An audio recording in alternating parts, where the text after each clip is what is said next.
죽었던 남편이 아내의 결혼식장에 나타났습니다. 그가 던진 단 한마디, 내가 날 바다에 버렸지? 순간 행복해야 할 결혼식은 지옥으로 변하고 맙니다. 오늘 이야기 시작하기 전에 무료 구독과 좋아요 부탁드려요. 여러분의 응원이 저에게 늘 큰 힘이 됩니다. 그럼 이야기 지금 시작합니다. 경기도 외곽의 작은 전통시장, 아침 6시가 되면 어김없이 불이 켜지는 곳이 있습니다. 미숙인의 김밥이라는 소박한 간판 아래에서 한미숙은 오늘도 밤새 준비한 재료들을 꺼내놓습니다. 60을 넘긴 나이에도 여전히 야무진 손놀림으로 김밥을 마는 미숙의 모습은 시장 상인들에게도 익숙한 풍경입니다. 새벽 공기가 차갑지만 미숙의 손은 따뜻합니다. 오랜 세월 이 일을 해온 덕분에 몸이 저절로 움직이는 것입니다. 미숙이 언니, 오늘도 일찍 나오셨네요.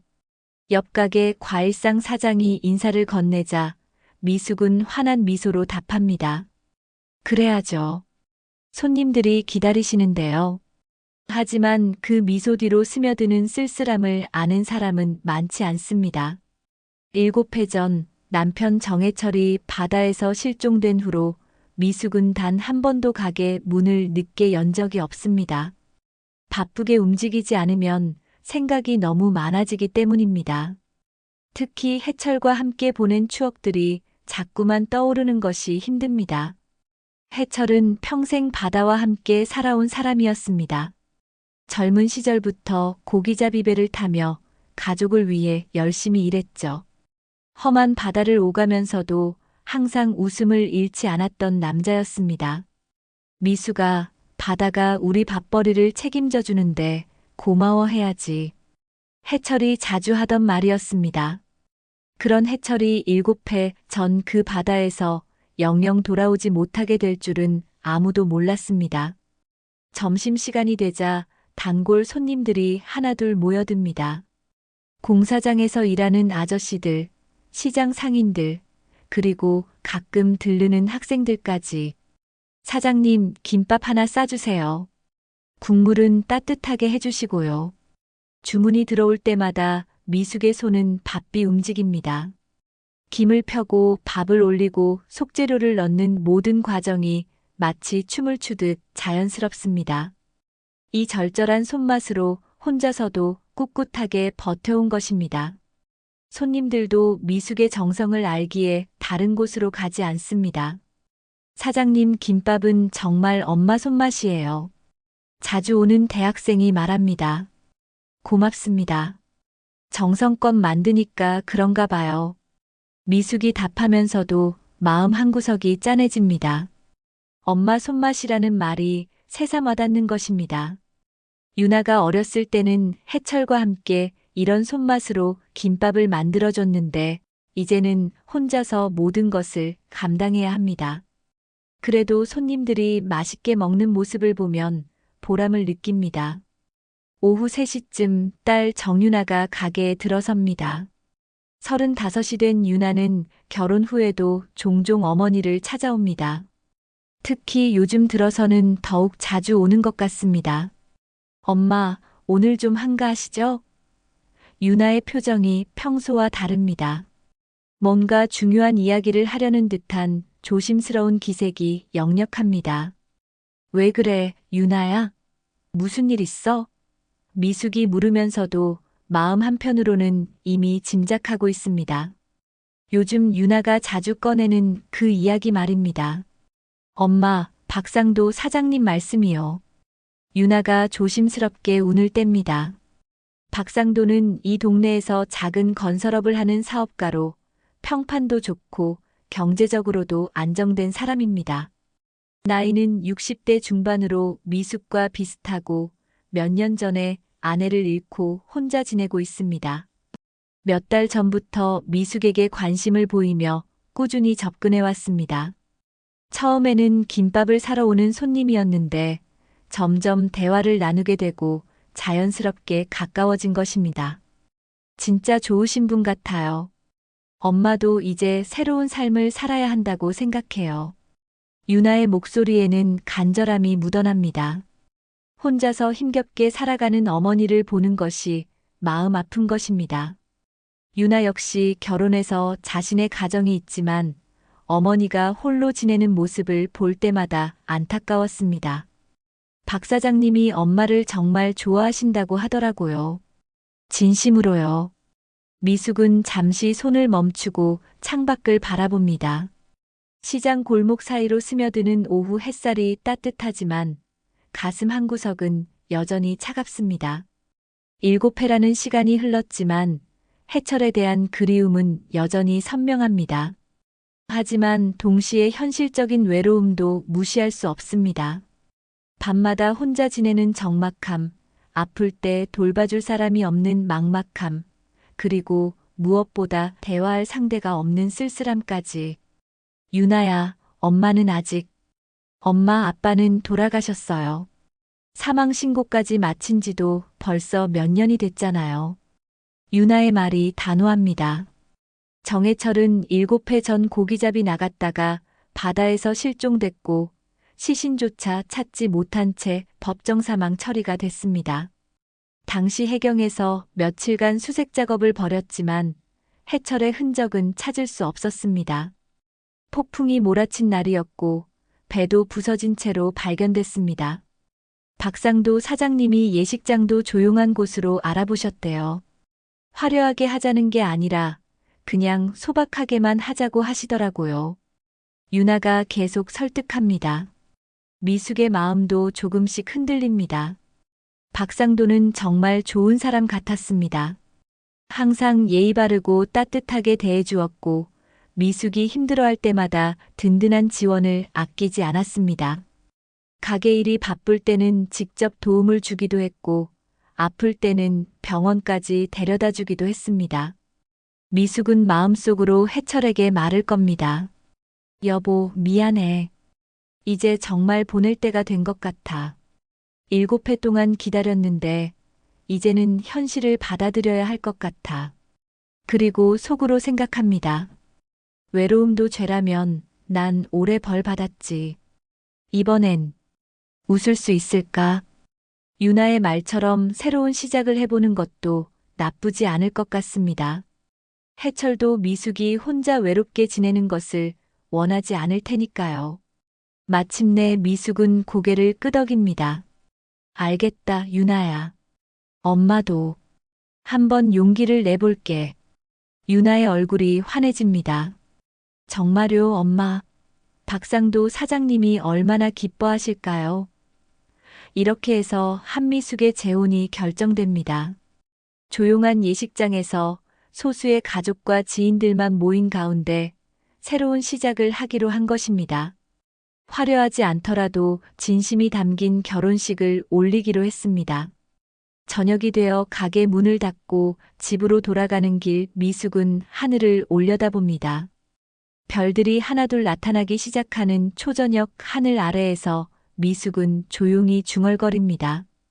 여보, 미안해. 그리고 고마웠어. 이제 나도 새로운 삶을 살아볼게. 바람이 불어와 미숙의 머리카락을 살짝 날립니다. 마치 누군가 대답하는 것 같기도 축복해주는 것 같기도 한 그런 저녁이었습니다. 멀리서 들려오는 시장의 소음도 오늘은 유난히 정겹게 느껴집니다. 재혼식을 일주일 앞둔 어느 오후 미숙은 평소처럼 가게에서 김밥을 말고 있었습니다. 마음이 한결 가벼워진 탓인지 손놀림도 더욱 경쾌해 보였습니다. 유나와 박상도의 배려로 모든 준비가 차근차근 진행되고 있어서 마음도 편했습니다. 웨딩드레스는 입지 않고 단정한 한복을 입기로 했고 예식장도 시내 한적한 곳으로 정했습니다. 하객도 가족과 가까운 지인들 30명 정도로 소박하게 치르기로 했습니다. 사장님, 요즘 표정이 많이 밝아지셨네요. 좋은 일 있으세요? 단골 손님인 택시기사 아저씨가 김밥을 먹으며 말합니다. 미숙은 수줍게 웃으며 답합니다. 그런가요? 좋은 일이 있어서 그런가 봐요. 실제로 미숙의 얼굴에는 오랜만에 생기가 돌고 있었습니다. 7회 만에 처음으로 미래에 대한 기대감을 갖게 된 것입니다. 박상도는 정말 좋은 사람이었고 미숙을 아끼는 마음도 진심 같았습니다. 그때 가게 앞으로 택배 기사가 다가옵니다. 한미숙 사장님 맞으시죠? 택배 왔습니다. 미숙은 고개를 갸우뚱합니다. 요즘 인터넷 쇼핑을 하는 일도 없고 특별히 주문한 물건도 없는데 무엇일까 싶어서입니다. 작은 갈색 봉투를 받아든 미숙은 발송인 란을 확인해 봅니다. 하지만 이름이나 주소 대신 오래된 친구에게서라고만 적혀 있습니다. 누가 보낸 걸까요? 미숙이 중얼거리며 의아해합니다. 손님들이 없는 틈을 타서 미숙은 조심스럽게 봉투를 뜯습니다. 봉투 안에서 나온 것은 낡은 금반지 하나와 손으로 쓴 짧은 메모였습니다. 순간 미숙의 손이 덜덜 떨리기 시작합니다. 그 반지는 분명히 남편 정해철의 결혼 반지였습니다. 반지 안쪽에 새겨진 작은 상처까지도 똑같습니다. 해철이 젊은 시절 조선소에서 일하다가 생긴 흠집이었죠. 실종되기 전까지 해철이 항상 끼고 다니던 바로 그 반지였습니다. 미숙의 얼굴이 순식간에 창백해집니다. 가슴이 두근거리고 숨이 가빠오기 시작합니다. 손에 들린 메모에는 이렇게 적혀 있었습니다. 식 올리지 마라. 그는 돌아온다. 글씨체는 낯설었지만 메시지는 분명했습니다. 미숙은 반지를 이리저리 살펴봅니다. 가짜일 리 없었습니다. 해철과 결혼할 때 함께 맞춘 커플링이었고 특별한 각인까지 들어 있었습니다. 이게 무슨 일이지? 누가 이런 장난을? 하지만 반지는 분명히 진짜였습니다. 미숙은 반지를 꼭 쥐고 가게 뒤쪽 창고로 들어가 의자에 주저앉습니다. 머릿속이 하얘지면서 아무 생각도 나지 않습니다. 7회 전 해철이 실종된 날이 생생하게 떠오릅니다. 그날도 이렇게 비가 내렸었죠. 해철은 평소처럼 새벽에 나가서 저녁에 돌아올 예정이었는데 밤이 되어도 소식이 없었습니다. 다음 날 해경에서 연락이 왔을 때 미숙의 세상은 무너졌습니다. 배는 부서진 채 발견됐지만 해철은 찾을 수 없다고 했습니다. 엄마, 괜찮으세요? 마침 가게에 들른 유나가 미숙의 이상한 모습을 발견합니다. 평소에 활기찬 어머니가 창고에서 멍하니 앉아있는 모습이 심상치 않았습니다. 유나야. 미숙이 떨리는 목소리로 딸을 부릅니다. 유나는 어머니의 손에 들린 반지와 메모를 보고 깜짝 놀랍니다. 이게 뭐예요, 엄마? 아빠 반지야. 분명히 아빠 반지라고. 미숙의 목소리가 갈라지며 눈물이 맺힙니다. 유나는 메모를 읽어보고는 화가 납니다. 이런 악질적인 장난이 어디 있어요? 누가 이런 나쁜 짓을 하는 거예요? 유나는 어머니를 진정시키려 애씁니다. 엄마, 이건 분명히 누군가가 결혼을 방해하려고 하는 장난이에요. 신경 쓰지 마세요. 하지만 미숙의 마음은 쉽게 가라앉지 않습니다. 반지가 너무나 진짜 같고 무엇보다 해철과의 추억이 생생하게 되살아나기 때문입니다. 정말 누군가 장난인 걸까?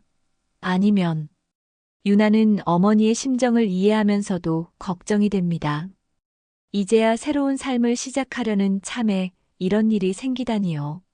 엄마 아빠 반지는 분명히 바다에서 잃어버린 거잖아요. 누군가 비슷한 걸 만들어서 보낸 거예요. 유나가 합리적으로 설명하려 하지만 미숙은 고개를 젓습니다. 아니야, 유나야. 이 상처까지 똑같을 리 없어. 이건 진짜 아빠 반지야. 그날 저녁 유나는 박상도에게 전화를 걸어 어머니에게 일어난 일을 설명합니다. 박 사장님, 저희 엄마한테 이상한 일이 있었어요. 유나가 사건을 자세히 설명하자 상도는 잠시 침묵합니다. 전화기 너머로 들려오는 숨소리가 조금 거칠어진 것 같기도 하고 아닌 것 같기도 합니다. 그리고는 차분하게 대답합니다. 그런 일이 있었군요. 누군가 결혼을 방해하려는 것 같네요. 걱정하지 마세요. 제가 알아보겠습니다. 하지만 전화를 끊은 후 상도의 표정은 평소와 달라집니다. 몇일 뒤 결혼식을 상해하기 위해 유나는 상도를 만났습니다. 유나는 상도가 화장실에 간 사이 우연히 그의 다른 전화 통화를 엿듣게 됩니다. 거실에서 기다리고 있는데 상도의 목소리가 복도로 새어나온 것입니다. 하객 명단 확정부터 하라니까요. 미적거릴 게 뭐가 있어? 상도의 목소리가 평소와 달리 날카롭고 조급했습니다. 언제까지 끌 생각이에요? 빨리 정리해야 한다고요. 유나는 이상함을 느낍니다. 왜 이렇게 급하지? 보통 결혼식이라면 천천히 준비해도 되는데. 상대방이 뭐라고 하는지는 들리지 않았지만 상도의 태도가 뭔가 부자연스럽습니다. 처음 어머니에게 접근할 때는 그렇게 신중하고 차분했는데 결혼식이 가까워질수록 왜 이렇게 서두르는 걸까요? 마치 무슨 일정에 쫓기는 것 같은 느낌이었습니다. 유나는 마음 한구석에 의구심이 생기기 시작합니다. 한편 미숙은 그날 밤 잠을 이루지 못했습니다. 반지를 계속 들여다보며 온갖 생각에 잠깁니다. 정말 해철이의 반지가 맞아. 그럼 누가 가지고 있었던 걸까? 메모에서 말하는 그는 정말 돌아온다는 걸까? 해철이 살아있다면 왜 7회 동안 연락이 없었을까요? 아니면 정말 누군가 결혼을 방해하려는 걸까요? 온갖 상상이 머릿속을 맴돕니다. 새벽까지 뒤척이며 잠들지 못하는 미숙의 마음은 복잡하기만 합니다. 다음 날 아침 미숙은 평소보다 일찍 가게에 나갑니다. 일을 해야 마음이 진정될 것 같아서입니다. 하지만 손님들과 대화를 나누는 동안에도 계속 반지 생각만 납니다. 김밥을 말면서도 자꾸 손가락이 떨리고 국을 끓이면서도 정신이 없습니다. 사장님, 오늘은 좀 안 좋아 보이시네요. 몸살이라도 나셨나요? 단골 할머니가 걱정스럽게 말합니다. 괜찮아요. 그냥 잠을 못 잤어서 그래요. 미숙이 억지로 웃으며 답하지만 얼굴에는 여전히 어두운 그림자가 드리워져 있었습니다. 결혼식 당일 아침 하늘에서는 보슬보슬 비가 내리기 시작했습니다.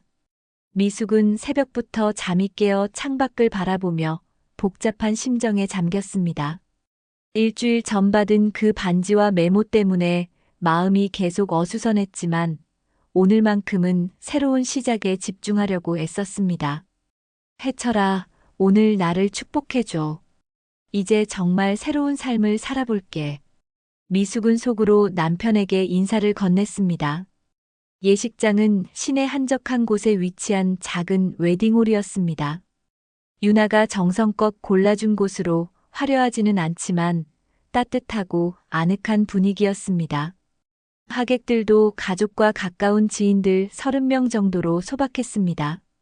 시장 상인들 몇 분과 유나 가족, 그리고 박상도의 지인들이 모였습니다. 미숙은 진분홍색 한복을 입고 소박하게 화장을 했습니다. 나이는 들었지만 여전히 우아한 모습이었습니다. 어머니, 정말 아름다우세요. 유나가 어머니의 한복 고름을 정리해주며 말했습니다. 고마워, 유나야. 내가 다 준비해줘서. 미숙의 목소리에는 감사함과 함께 약간의 떨림이 묻어 있었습니다. 7회 만에 처음으로 맞는 인생의 새로운 전환점이었기 때문입니다. 박상도 역시 정장을 차려입고 긴장한 모습으로 대기실에서 기다리고 있었습니다. 평소보다 말수가 적고 자꾸 시계를 보는 모습이 눈에 띄었습니다. 오후 2시 드디어 예식이 시작됐습니다. 하객들이 모두 자리에 앉고 주례 선생님이 단상에 올라섰습니다. 미숙과 박상도가 손을 잡고 입장할 때 하객들의 박수가 따뜻하게 울려 퍼졌습니다. 오늘 이 자리에 모인 여러분 앞에서 한미숙 여사와 박상도 씨가 새로운 인연을 맺게 됩니다. 주례의 차분한 목소리가 홀 안에 울려 퍼졌습니다. 미숙은 긴장한 듯 박상도의 손을 꼭 잡았습니다. 두 분 모두 인생의 중반을 넘어선 나이에 다시 만난 소중한 인연입니다.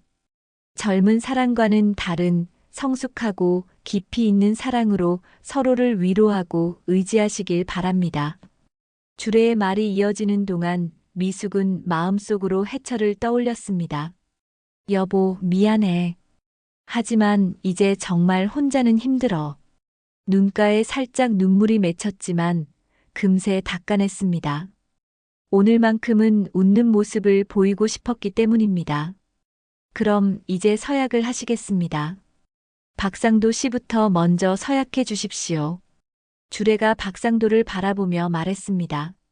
박상도가 입을 열려는 순간이었습니다. 갑자기 예식장 뒤쪽 문이 쾅 하고 크게 열렸습니다.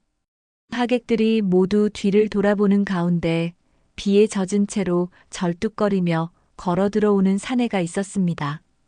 홀 안이 순식간에 정적에 휩싸였습니다.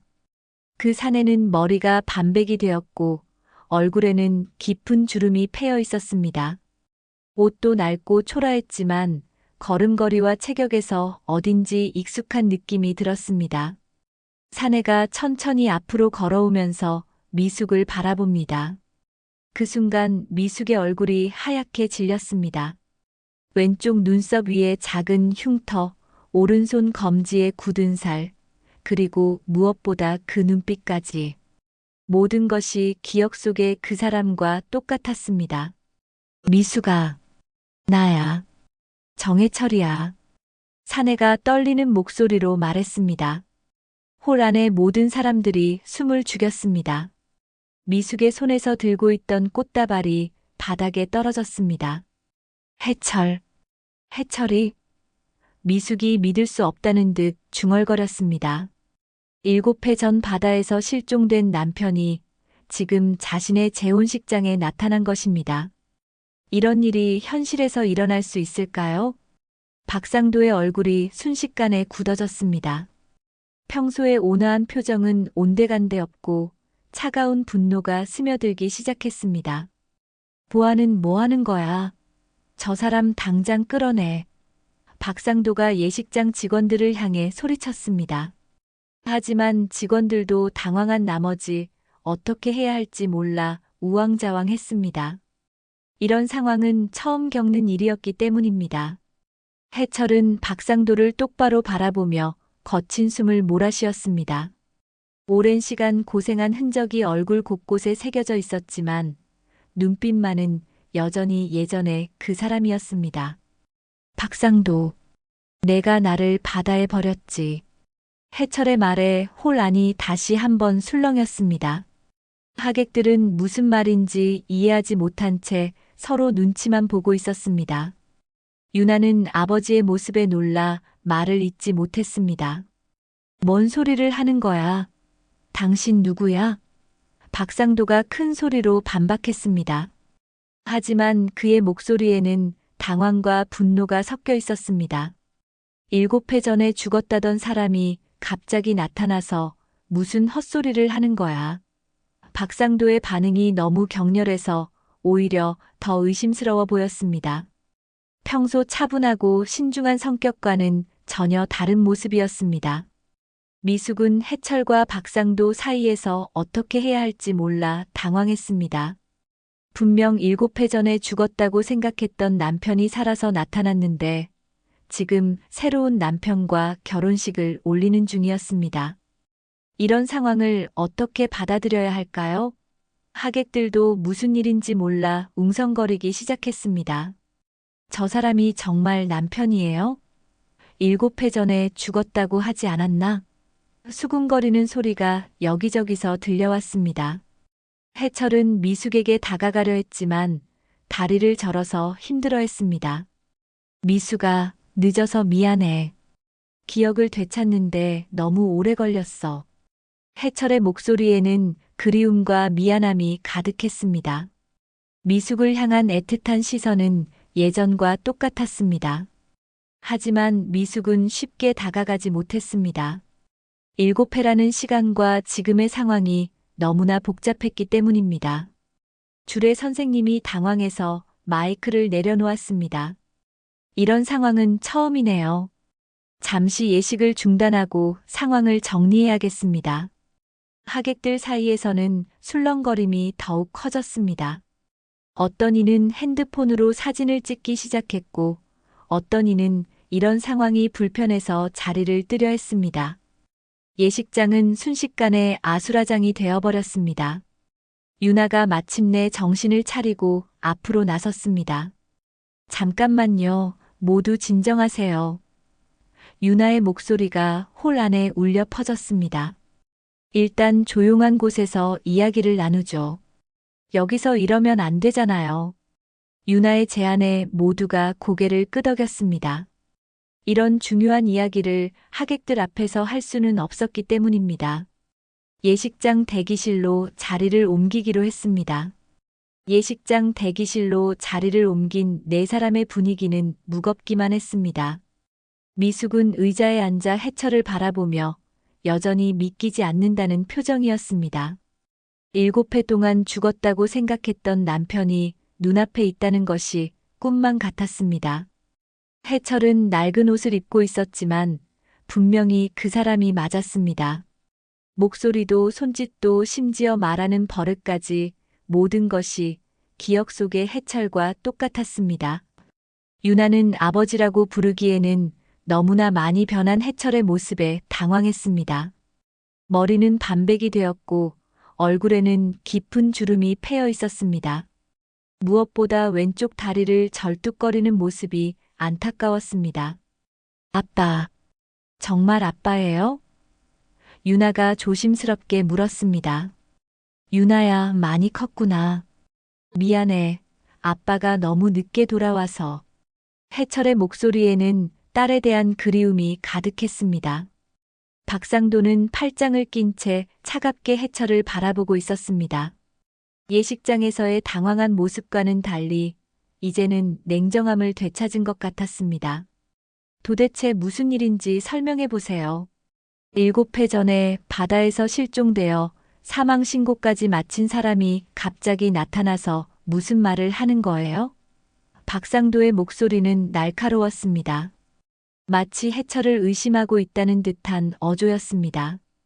해철은 천천히 입을 열었습니다. 7회 전 그날 밤을 기억해.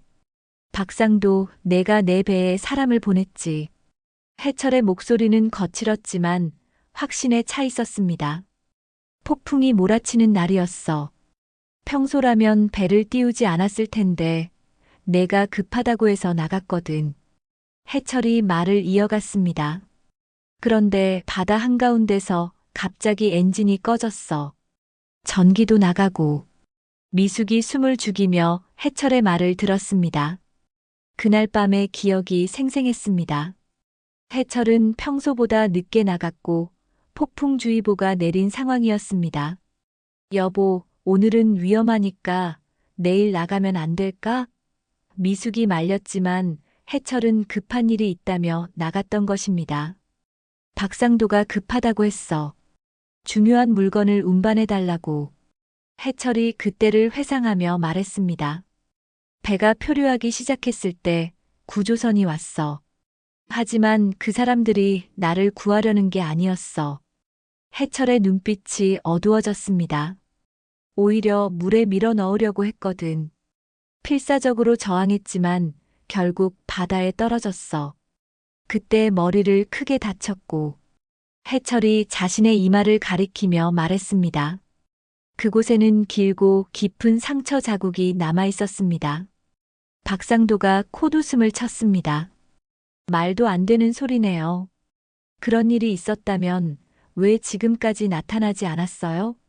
7회 동안 어디서 뭘 했다는 거예요?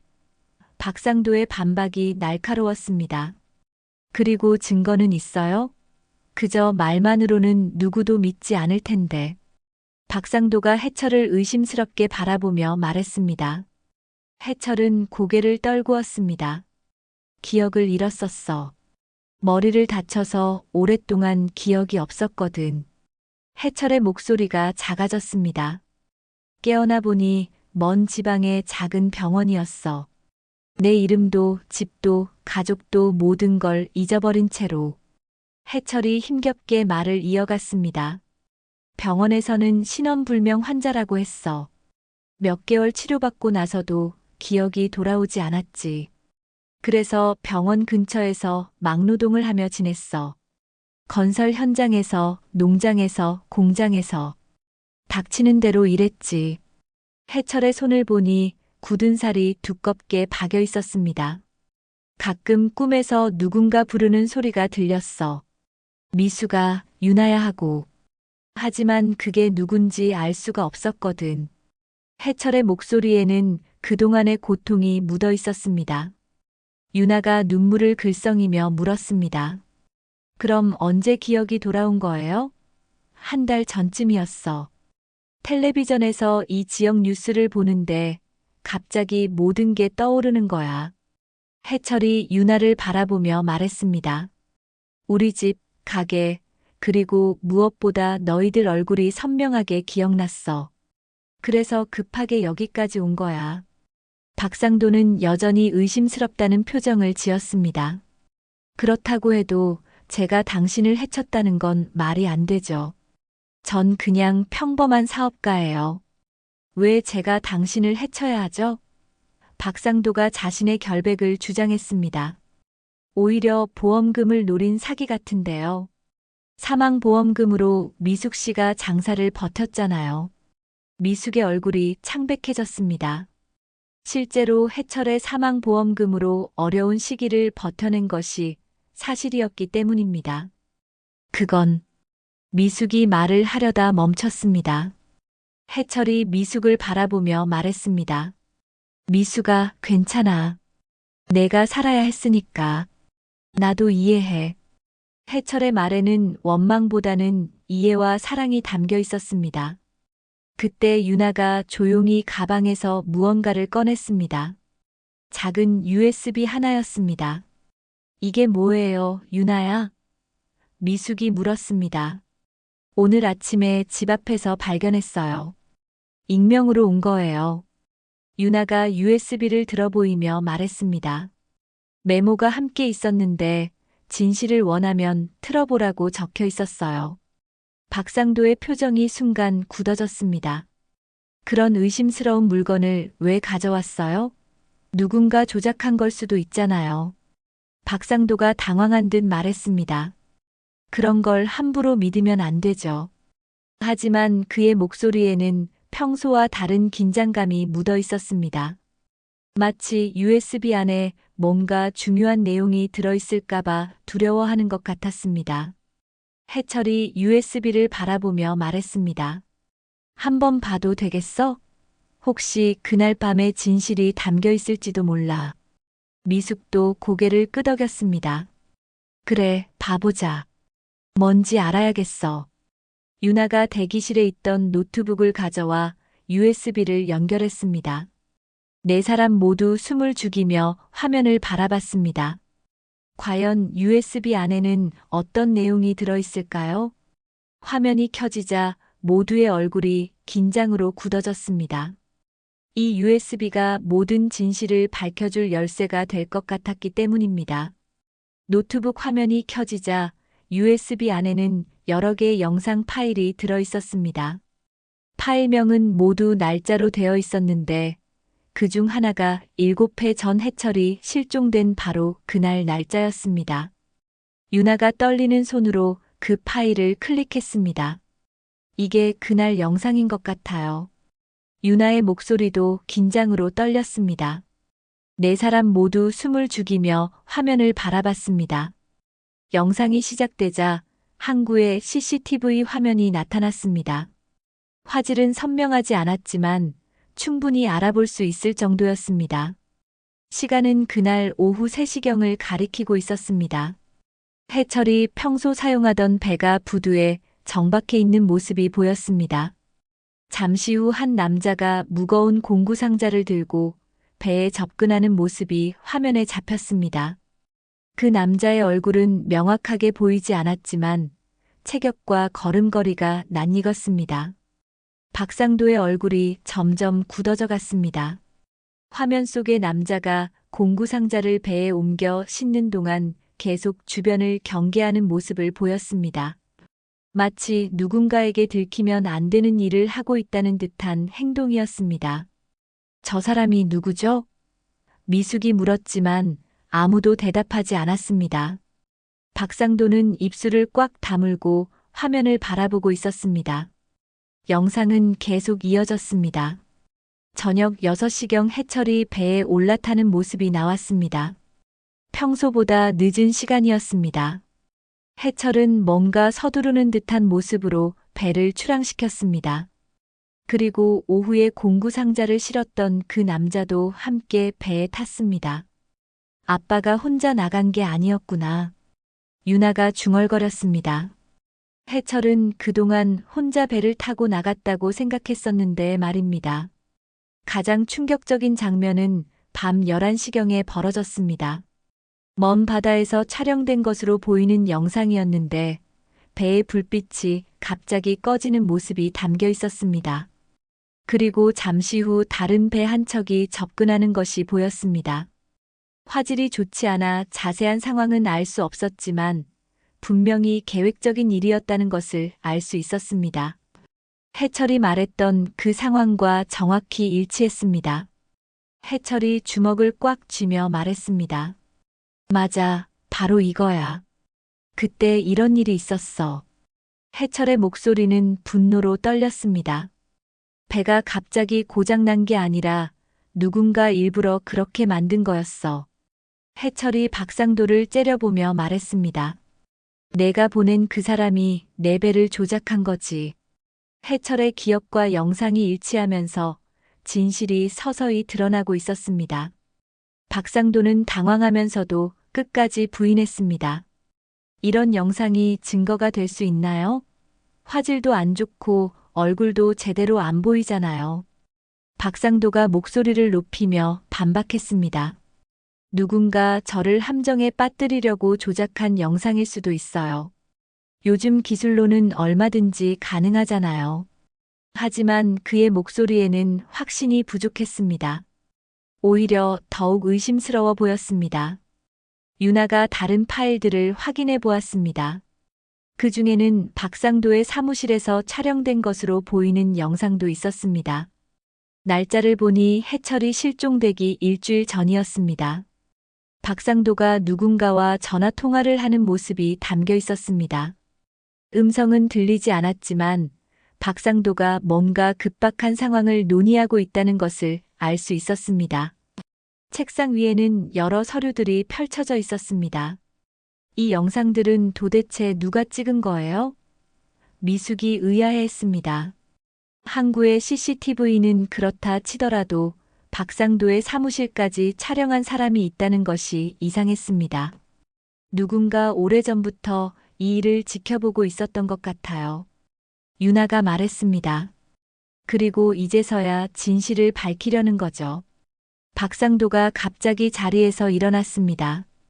이런 조작된 영상을 가지고 저를 범인으로 몰아세우는 건 말이 안 됩니다. 박상도의 목소리가 날카로워졌습니다. 오히려 이 사람이 보험금을 타내려고 가짜 죽음을 꾸민 게 아닐까요? 박상도가 해철을 가리키며 말했습니다. 7회 동안 어디 숨어 있다가 이제 와서 나타나는 게 더 이상하잖아요. 박상도는 계속해서 상황을 뒤집으려 했습니다. 미숙 씨, 생각해 보세요. 보험금으로 장사를 버텨왔잖아요. 혹시 그때부터 계획된 일이었던 건 아닐까요? 박상도의 말에 미숙의 얼굴이 창백해졌습니다. 실제로 해철의 사망보험금이 큰 도움이 되었던 것이 사실이었기 때문입니다. 당신도 모르는 사이에 공범이 된 걸 수도 있어요. 미숙이 흔들리기 시작했습니다. 설마 그런 일이... 미숙의 목소리가 떨렸습니다. 만약 박상도의 말이 맞다면 자신도 범죄에 연루된 것이 될 수 있었습니다. 무엇보다 7회 동안 해철을 그리워하며 살아온 자신의 감정까지 속인 것이 되는 셈이었습니다. 여보, 정말 그런 거야? 미숙이 해철을 바라보며 물었습니다. 해철의 눈에 상처받은 빛이 스쳤습니다. 미수가 날 믿지 못하겠어? 해철의 목소리에는 슬픔이 묻어 있었습니다. 7회 동안 기억도 잃은 채로 떠돌아다니면서도 계속 누군가를 그리워했어. 그게 바로 너였는데. 해철이 미숙을 간절히 바라보며 말했습니다. 내가 왜 그런 거짓말을 하겠어?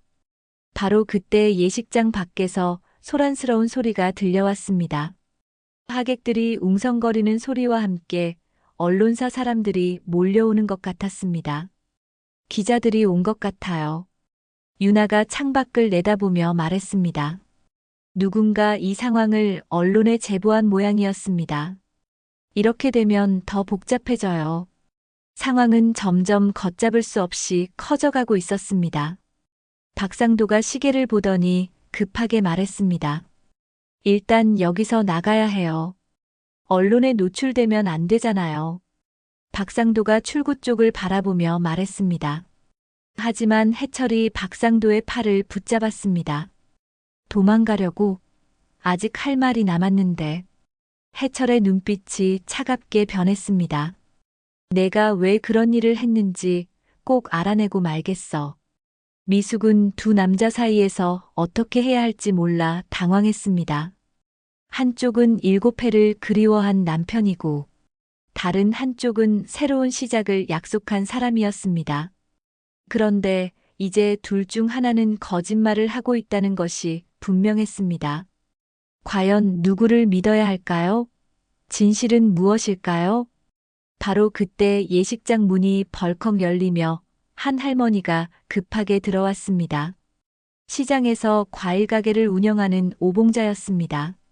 70이 넘은 나이에도 여전히 정정한 모습으로 평소 미숙과 가장 가까운 사이였습니다. 미숙아, 어디 있어? 봉자가 큰 소리로 미숙을 찾으며 대기실로 들어왔습니다.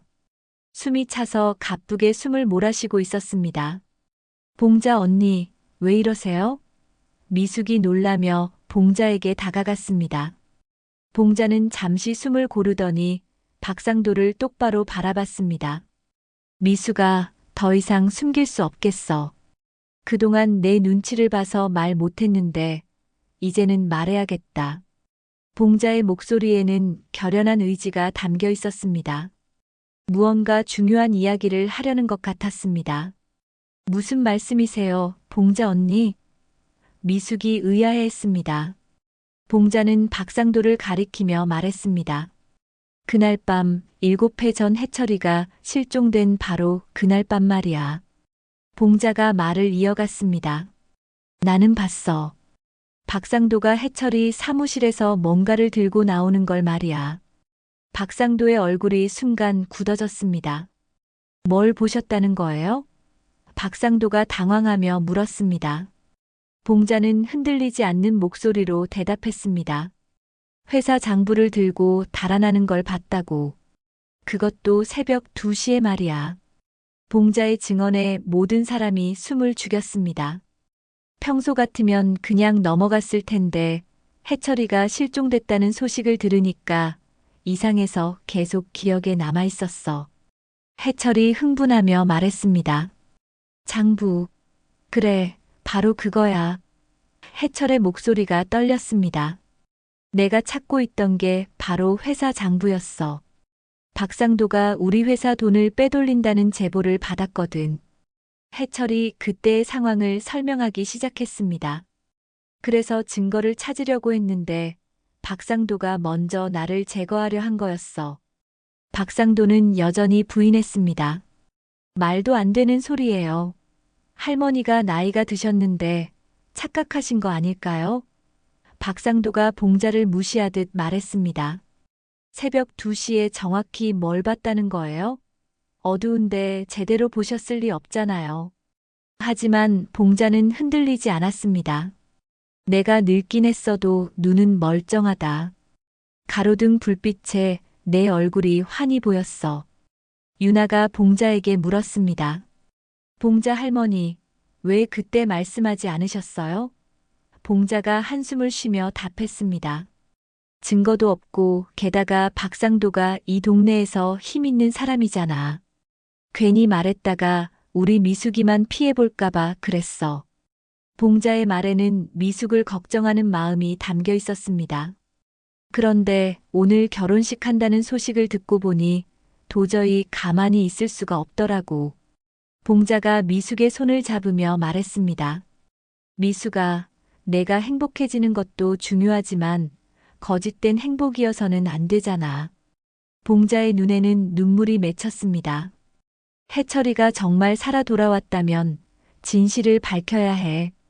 바로 그때 또 다른 사람이 예식장에 나타났습니다. 60대 중반의 남자로 의사 가운을 입고 있었습니다. 실례합니다. 정해철 씨를 찾아왔는데요. 그 남자가 조심스럽게 말했습니다. 해철이 그 남자를 보더니 반가워했습니다. 원장님, 어떻게 여기까지 오셨어요?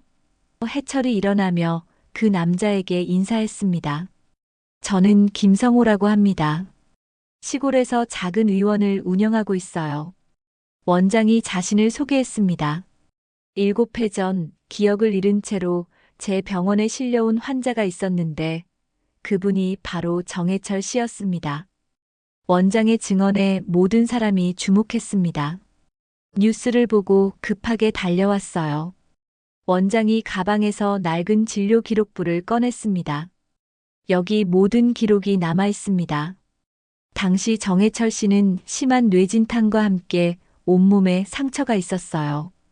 원장이 기록을 읽어주었습니다. 특히 머리 부상이 심해서 기억상실이 왔고 오른손 검지에는 깊은 상처가 있어서 봉합수술을 했어요.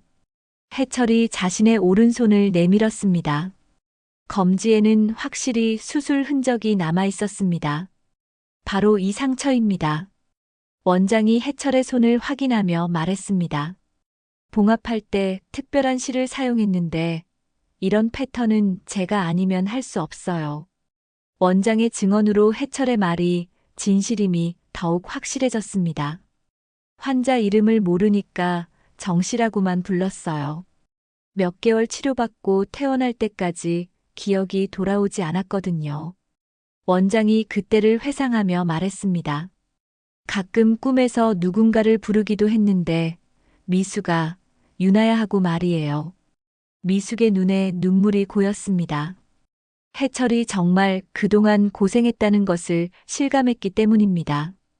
박상도는 점점 궁지에 몰리고 있었습니다.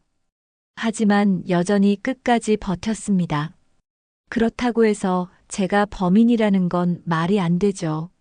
박상도가 목소리를 높였습니다. 누군가 저를 함정에 빠뜨리려는 거예요. 하지만 그의 목소리에는 이미 확신이 사라지고 있었습니다. 미숙이 마침내 결심한 듯 말했습니다. 이제 충분해요. 미숙의 목소리는 차분했지만 단호했습니다. 봉자 언니의 증언도 있고 원장님의 진료 기록도 있어요. 그리고 무엇보다 해철이가 살아서 돌아왔잖아요. 미숙이 박상도를 바라보며 말했습니다. 박 사장님, 이제 진실을 말씀해 주세요. 난 도망가지 않을 거예요. 미숙이 결연하게 말했습니다. 오늘 여기서 모든 걸 끝내겠어요. 미숙의 각오가 담긴 말에 해철이 고마운 눈빛을 보냈습니다. 7해 만에 다시 만난 아내가 여전히 강인한 사람이라는 것을 확인했기 때문입니다. 유나도 어머니의 용기에 감동했습니다. 박상도는 이제 더 이상 변명할 여지가 없다는 것을 깨달았습니다. 봉자의 목격담, 원장의 진료 기록, 그리고 CCTV 영상까지 모든 증거가 자신에게 불리하게 돌아가고 있었습니다. 그의 얼굴에는 점점 절망의 빛이 스며들기 시작했습니다. 과연 박상도는 끝까지 부인할 것인가, 아니면 진실을 고백할 것인가? 예식장 밖에서는 여전히 기자들과 하객들의 소란이 계속되고 있었습니다. 이 모든 진실이 곧 세상에 드러날 것 같았습니다. 미숙이 예식장 홀로 나가자 웅성거리던 하객들이 모두 조용해졌습니다. 기자들도 카메라를 들이대며 긴장한 표정으로 지켜봤습니다. 미숙은 단상 위에 마이크를 잡고 깊은 숨을 들이쉬었습니다. 7회 만에 되찾은 남편과 새로운 시작을 꿈꿨던 재혼 사이에서 내린 결정을 발표하려는 것이었습니다. 홀 안은 정적에 휩싸였습니다. 오늘 이 자리에 와주신 모든 분들께 감사드립니다. 미숙의 목소리가 마이크를 통해 홀 전체에 울려 퍼졌습니다. 하지만 오늘 결혼식은 더 이상 진행할 수 없겠습니다. 미숙의 말에 하객들 사이에서 술렁임이 일어났습니다. 기자들은 더욱 집중해서 촬영하기 시작했습니다. 이런 드라마틱한 상황은 흔히 볼 수 있는 일이 아니었기 때문입니다. 7회 전 바다에서 실종됐다고 생각했던 제 남편이 오늘 이 자리에 나타났습니다. 미숙이 차분하게 설명했습니다. 그리고 그동안 숨겨져 있던 진실들이 하나씩 밝혀지고 있어요. 미숙의 목소리는 떨렸지만 단호했습니다. 저는 거짓 위에 세워진 행복을 원하지 않습니다. 박상도가 대기실에서 뛰어나왔습니다. 미숙 씨, 뭘 하는 거예요? 박상도의 얼굴은 분노로 일그러져 있었습니다. 이런 식으로 하면 안 되잖아요. 박상도가 미숙의 마이크를 빼앗으려 했지만 해철과 유나가 막아섰습니다. 이제 그만해요, 박상도. 해철이 차갑게 말했습니다. 바로 그때 유나가 들고 온 작은 녹음기를 작동시켰습니다. 홀 안에 박상도의 목소리가 또렷하게 울려 퍼졌습니다. 밤 11시에 배 전원을 뽑고 저 사람만 바다에 떨어지게 해. 장부는 내가 가져간다. 박상도가 부하에게 지시하는 음성이었습니다. 하객들이 모두 충격에 빠진 표정으로 박상도를 바라봤습니다. 이건 조작된 거예요. 박상도가 당황하며 소리쳤습니다. 하지만 녹음은 계속 이어졌습니다. 해철이 너무 많이 알아버렸어. 회계 장부를 들춰보고 있거든. 이대로 두면 우리 모두 끝장이야. 박상도의 목소리가 홀 전체에 생생하게 전달됐습니다. 이제는 부인할 수 없는 결정적 증거였습니다. 이런 걸 어떻게? 언제부터예요? 박상도가 유나를 향해 다그쳤습니다. 며칠 전부터요. 유나가 담담하게 답했습니다. 박 사장님이 하는 전화 통화가 이상해서 사장님 핸드폰을 자세히 보다가 녹음되어 있는 것을 듣게 됐어요. 하지만 그때는 이것이 무엇을 의미하는 건지는 몰랐죠. 유나의 침착한 대응에 박상도는 더욱 당황했습니다. 하객들 사이에서 웅성거림이 커졌습니다. 정말 살인을 저질렀다는 거야? 아니, 그럼 보험금 사기도 아니고 이런 일이 실제로 일어나다니. 사람들의 반응은 충격과 분노로 가득했습니다. 평소 신사적이고 점잖다고 생각했던 박상도의 진짜 모습이 드러나자 모두가 배신감을 느꼈습니다. 박상도는 이제 더 이상 버틸 수 없다는 것을 깨달았습니다. 모든 증거가 자신에게 불리했고 도망갈 곳도 없었습니다. 좋아요, 인정합니다. 박상도가 갑자기 소리쳤습니다. 맞아요, 제가 했어요. 박상도의 갑작스러운 고백에 홀 안이 다시 한번 정적에 휩싸였습니다. 정해철이 제 회사의 회계 부정을 알아내려 했어요. 박상도가 자포자기한 듯 말했습니다. 몇 년 동안 공사비를 빼돌리고 있었는데 그 사람이 자꾸 의심하더라고요. 박상도의 고백이 계속 이어졌습니다. 처음에는 협박으로 입을 막으려 했는데 그 사람이 증거를 찾겠다고 하더라고요. 해철이 주먹을 꽉 쥐며 말했습니다. 그래서 나를 죽이려 한 거구나.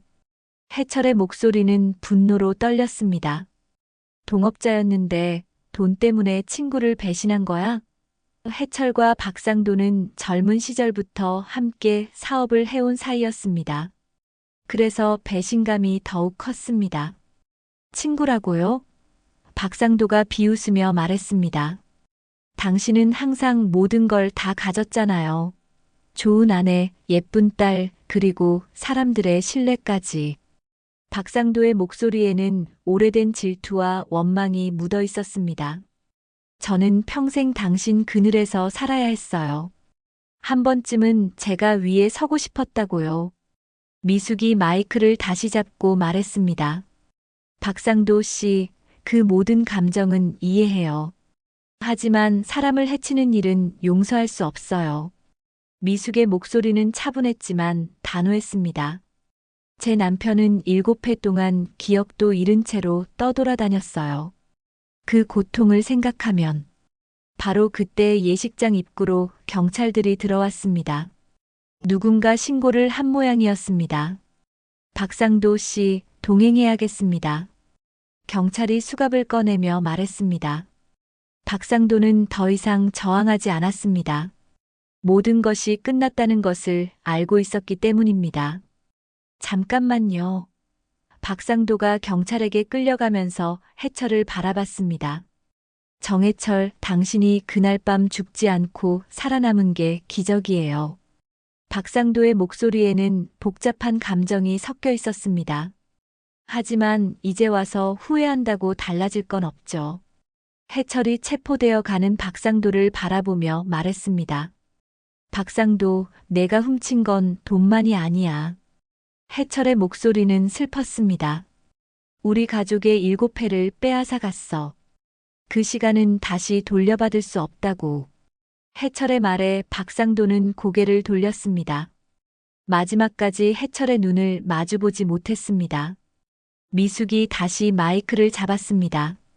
오늘 이 자리에서 진실이 밝혀져서 다행입니다. 미숙의 목소리에는 안도감이 묻어 있었습니다. 비록 슬픈 진실이지만 거짓보다는 낫다고 생각해요. 하객들이 미숙에게 박수를 보냈습니다. 어려운 상황에서도 용기 있게 진실을 선택한 미숙을 응원하는 마음이었습니다. 예식장을 나가면서 해철이 미숙의 손을 잡았습니다. 미숙아, 고마워. 나를 믿어줘서. 해철의 목소리는 감사함으로 가득했습니다. 이제 다시 시작해보자. 미숙도 고개를 끄덕였습니다. 7회의 공백을 채우는 일은 쉽지 않겠지만 진실 위에서 새로운 출발을 할 수 있게 됐습니다. 유나가 부모님의 모습을 보며 눈물을 글썽였습니다. 오늘 하루 동안 너무나 많은 일이 벌어졌지만 결국 가족이 다시 모일 수 있게 됐습니다. 비록 상처받은 마음을 치유하는 데는 시간이 걸리겠지만 이제는 희망이 보였습니다. 사건이 있은 지 일주일이 지났습니다. 박상도의 체포 소식은 온 동네에 화제가 되었고 언론에서도 큰 관심을 보였습니다. 하지만 미숙은 더 이상 과거에 얽매이지 않기로 결심했습니다. 중요한 것은 앞으로 어떻게 살아갈 것인가였습니다. 해철과 함께 새로운 시작을 하는 것도 좋지만 그보다 먼저 자신을 돌아볼 시간이 필요했습니다. 미숙은 유나에게 자신의 결정을 털어놓았습니다. 유나야, 엄마는 박상도와 재혼하지 않기로 했어. 가게에서 함께 김밥을 만들며 나눈 대화였습니다. 당연하죠, 엄마. 그런 사람과 어떻게 살아요? 유나가 당연하다는 듯 말했습니다.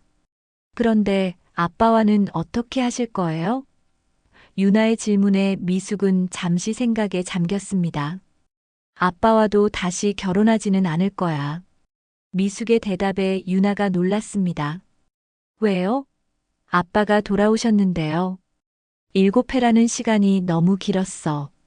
미숙이 천천히 말했습니다. 그동안 나도 많이 변했고 아빠도 변했을 거야. 예전으로 돌아간다고 해서 모든 게 해결되는 건 아니거든. 미숙의 말에는 깊은 성찰이 담겨 있었습니다. 해철은 미숙과 떨어진 곳에서 작은 원룸을 얻어 지내고 있었습니다. 다리 치료를 위해 병원에 다니면서 천천히 일상을 회복하고 있었습니다. 7회의 공백을 메우는 일은 생각보다 어려웠습니다. 세상도 많이 바뀌었고 사람들도 달라졌습니다. 무엇보다 자신의 자리를 다시 찾는 것이 쉽지 않았습니다. 미숙이가 나와 다시 살고 싶어 하지 않는다고? 해철이 유나에게 물었습니다. 병원에서 물리치료를 받고 나온 길이었습니다. 네, 아빠. 엄마가 그러시더라고요. 유나가 조심스럽게 답했습니다. 엄마도 많은 고민을 하고 내린 결정이에요. 해철의 표정이 아쉬워 보였지만 이해한다는 듯 고개를 끄덕였습니다. 그래, 미숙이 말이 맞아. 해철이 쓸쓸하게 웃으며 말했습니다. 7해 동안 혼자 살아온 미숙이를 생각하면 갑자기 나타난 내가 부담스러울 수도 있지. 해철은 미숙의 마음을 이해하려고 노력했습니다. 한 달이 더 지나자 해철은 항구에서 작은 일을 시작했습니다. 예전처럼 배를 몰 수는 없었지만 항구 관리 일을 도우며 생계를 이어갔습니다. 다리가 완전히 낫지 않아 무거운 일은 할 수 없었지만 오랫동안 막노동을 해온 덕분에 몸은 여전히 튼튼했습니다. 천천히 하면 돼. 해철이 스스로를 격려하며 일했습니다. 미숙은 여전히 시장에서 김밥집을 운영했습니다. 하지만 예전과는 달리 마음이 한결 가벼웠습니다. 7해 동안 묻어뒀던 진실이 밝혀졌고 거짓된 관계도 정리됐기 때문입니다. 무엇보다 자신의 힘으로 살아갈 수 있다는 자신감이 생겼습니다. 혼자여도 괜찮아. 미숙이 속으로 다짐했습니다. 어느 날 해철이 미숙의 가게에 찾아왔습니다. 김밥 하나 주세요. 해철이 손님처럼 주문했습니다. 미숙은 웃으며 김밥을 싸주었습니다. 맛있게 드세요. 고마워요. 해철과 미숙은 이제 예전의 부부가 아닌 서로를 이해하는 좋은 사이가 되어가고 있었습니다. 급하게 예전으로 돌아가려 하지 않고 천천히 관계를 회복해가는 중이었습니다. 봉자는 미숙의 결정을 가장 적극적으로 지지했습니다. 미숙아, 잘했어. 진짜 용기 있는 여자야. 봉자가 미숙의 어깨를 토닥이며 말했습니다. 외로움도 죄가 아니고 혼자 사는 것도 나쁜 게 아니야. 중요한 건 자신답게 사는 거지. 석 달이 지나자 유나가 특별한 제안을 했습니다. 엄마, 가게 간판을 바꿔보는 게 어떨까요? 유나가 새로운 간판 디자인을 보여주었습니다. 미숙인의 김밥 아래에 작은 글귀가 추가되어 있었습니다. 잃어버린 시간을 살아낸 사람들의 밥집. 미숙이 그 글귀를 보더니 환하게 웃었습니다. 좋은 생각이네. 미숙이 딸의 아이디어에 동의했습니다. 해철도 그 간판을 보고 감동했습니다. 어느 따뜻한 봄날, 해철이 다시 미숙의 가게에 왔습니다. 하지만 이번에는 김밥을 사러 온 게 아니었습니다. 미숙아, 고마웠어. 해철이 진심을 담아 말했습니다. 7해 동안 혼자서 정말 고생 많았어. 그리고 나를 용서해줘서 고마워. 해철의 말에 미숙이 고개를 저었습니다. 용서할 게 뭐가 있어요? 당신도 피해자였잖아요. 미숙이 따뜻하게 말했습니다. 우리 모두 상처받았지만 이제는 치유할 시간이에요. 미숙의 말에 해철이 눈시울을 붉혔습니다. 나도 새로운 시작을 해볼게. 미숙이처럼 혼자서도 잘 살 수 있도록 노력할게. 미숙은 마음속으로 생각했습니다. 외로움은 죄가 아니었고 기다림은 헛되지 않았다. 그러나 다시 사랑하기 전에 먼저 나를 세우는 법을 배웠다. 7회의 시간이 가져다 준 것은 상처만이 아니었습니다. 자립할 수 있는 힘과 자신을 사랑하는 방법도 함께 배웠던 것입니다. 해가 저물어가는 시장 골목에서 미숙은 가게 정리를 하고 있었습니다. 새 간판에서 따뜻한 불빛이 새어나오고 김밥을 만드는 뜨거운 국물 냄새가 골목에 퍼져나갔습니다. 이곳은 상처받은 사람들이 다시 일어설 수 있게 해주는 곳, 잃어버린 시간을 살아낸 사람들이 새로운 희망을 찾는 곳이 되었습니다. 소박하지만 따뜻한 진짜 일상의 복귀였습니다. 사랑과 배신, 그리고 진실은 결국 드러나고 말았습니다. 오늘 이야기가 마음에 남으셨다면 구독과 좋아요 눌러주시고 함께 해주세요. 여러분의 작은 응원이 더 많은 이야기를 이어갈 큰 힘이 됩니다. 다음 시간에도 또 다른 인생 드라마로 찾아뵙겠습니다. 감사합니다.